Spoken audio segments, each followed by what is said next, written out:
Welcome. Iran is gearing up for the first group presidential debate ahead of the June 14th vote. This next report looks at some of the key issues candidates may try to discuss on Friday.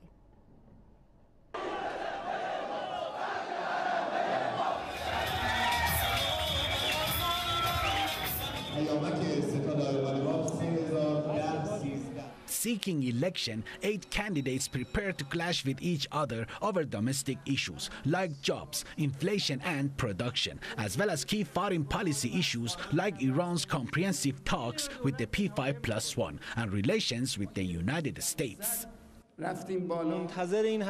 People expect new things to happen, a new outcome from the nuclear talks. Our officials should hold talks with the leaders in the West and not with low-ranking officials.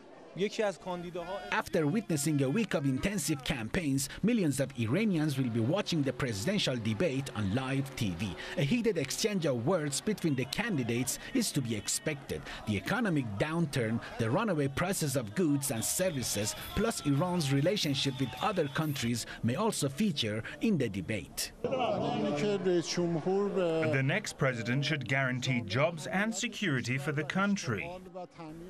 Since candidates have held or are still holding key positions in the government, they are expected to list some of their key achievements on foreign and domestic policy, as well as the apparent differences between them regarding such policy. With none of the contestants willing to step aside in favor of others, the candidates are tied in a race that appears to be on track to become one of the closest and most unpredictable in Iranian history. That report by Press TV's Gambar Nadiri. Gambar was with us earlier and he gave us more about today's presidential debate ahead of the June 14th vote. We're going to bring you some parts of that debate, of course, live here on Press TV as soon as it starts. But let's listen to what Gambar had to tell us earlier. Presidential race is getting more exciting by the day. As you said, in less than 4 hours, we will have the first ever group presidential debate on live TV. Until this very moment in time, nobody knows who will be standing head and shoulder above the others when the June 14 election comes up. So I think this is the most important and the most decisive moment in the Iranian politics as far as the presidential race is concerned. As in the report I just mentioned, many things are going to be discussed in this group debate, in this face-to-face, in which the presidential candidates will have to talk about their future mandates, their future policies and plans, and at the same time they have to defend whatever they come up with. The international reaction to Iran's presidential race has been immense. What is going on beyond the Iranian borders is that they want to know who is going to be the next president, because the next president and his mandate, his policy, they think that might somehow affect Iran's nuclear talks with the P5+1 group of nations. As for yesterday's important news item that we heard, that the United States has lifted telecommunications sanctions on Iran, which includes lifting sanctions on and restrictions on mobile phone trade and of course computers.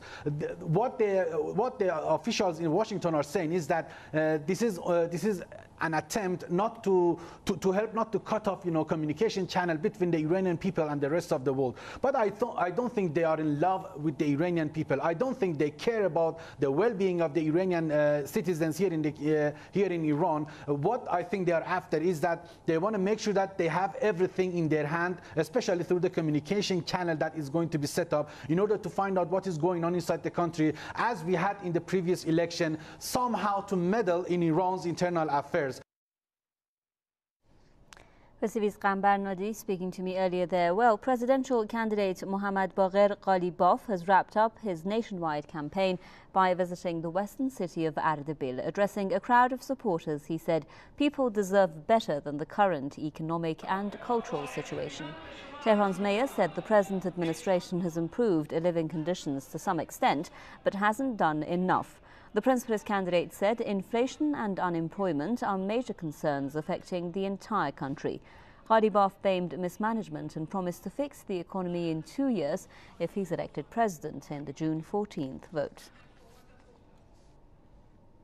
During a visit to the central city of Iraq, presidential candidate Saeed Jalili has said the next administration should pave the way for greater participation of the general public in current affairs. According to the Secretary of the Supreme National Security Council, the next chief executive is duty bound to help realize the full potential of both the government and the people. The principalist candidate said that resource-rich Iran is destined to go nowhere while under the shadow of wrong policies. He blamed the mismanagement of liquidity and production for the rising price of goods and services in recent months. He said that the country has what it takes to develop a robust economy if it adopts proper management practices, just as it succeeded in developing a civilian nuclear energy program. Ali Akbar Velayati has said Iran is always ready to interact with the international community, but it will never forego its nuclear rights under the NPT. Addressing a crowd of supporters in West Azerbaijan province, the principalist candidate said fossil fuels will soon run out and it's essential for countries like Iran to have complete access to civilian nuclear energy. Velayati also said no regional issues can be resolved in the absence of Iran.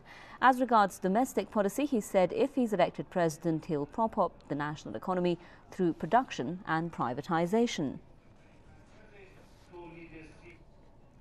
Well, youth unemployment and inflation continue to be hot topics among presidential candidates, especially reformists. Mohammad Qarazi has said people should be allowed to take charge of their own affairs, like choosing governors. He said the underdevelopment of provincial cities and towns is the main reason for the population explosion and the social maladies in the capital.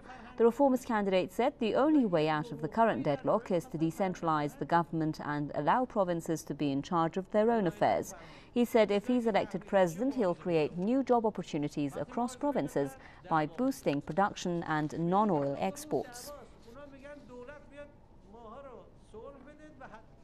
Well, reformist groups and factions have joined forces to pick just one frontrunner for the upcoming presidential race.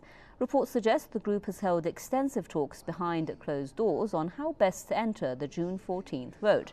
The idea is to ask presidential candidate Mohammad Reza Aref to step aside in favor of Hassan Rouhani in a bid to avoid splitting the vote.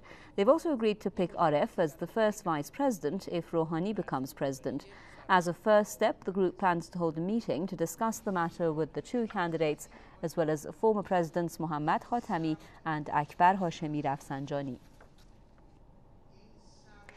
Those were the latest news that we have here in Iran on the presidential election race. For more news and updates on Iran's upcoming election, you can also log on to our website. There it is, our homepage, presstv.ir. We've got a special section on the presidential race, Iran election 2013. Press TV has been and will be covering this year's election news with plenty of facts and figures and useful information about Iran's election process as well. So all that and much more on our website, presstv.ir.